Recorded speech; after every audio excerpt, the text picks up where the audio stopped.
Hi, good morning everyone. Today is Sunday. Kumusta kayo dyan? 5 o'clock pa. 5 o'clock? 4:30 pa lang mga kaibigan. Good morning everyone. Ngayon, kabubukas lang din natin. Tanghali na rin tayo nagbukas kasi Sunday naman ngayon. Naman pasok ngayon. So, tanghali na tayo magbukas. Maligam-gam na tubig muna tayo para sikmura natin. May kape na ulit. Yan.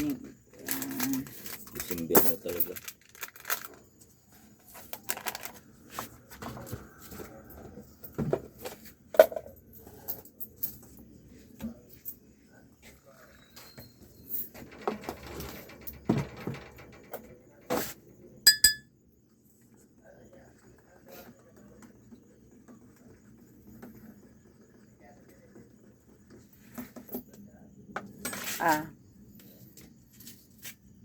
Kamil nga. Ilan? Sarap. Hindi. And good morning everyone. Nagtitinda din tayo ng kape. Ngayon may nagpatimpla ng kape sa atin. Nagtitinda din kasi tayo. 12 lang yung isang cup na katulad nito. 12 lang ganito. So, may nagpatimpla sa atin ng kape ngayon. So, ngayon, ang gagawin natin, uminom muna tayo na maligam-gam na tubig para yung tiyan natin, yung mga laki ng tiyan, para naman tanggal yung mga kolesterol natin sa buong katawan natin, yung kinain natin kagabi para naman matanggal.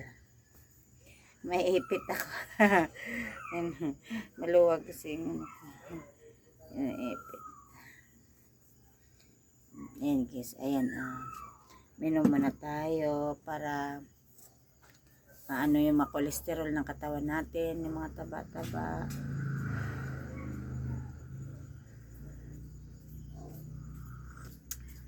Yun guys, so tapos dito, sa labat naman mamaya. O diba, Milo, ganun. Sarap to pag umaga, pag bagong gising ka. Itong inumin nyo po kasi nga maganda sa katawan. Para bang ang gaan ng pakiramdam ko pag nakakainom ako ng maligam-gam na tubig.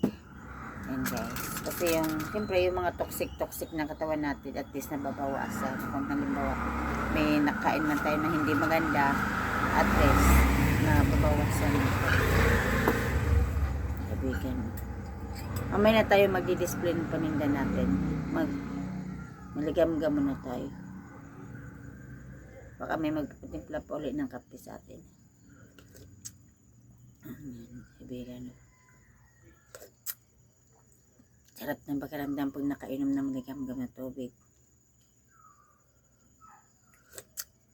And guys, good morning. Please subscribe my channel, Bitman Sogan. Good morning everyone.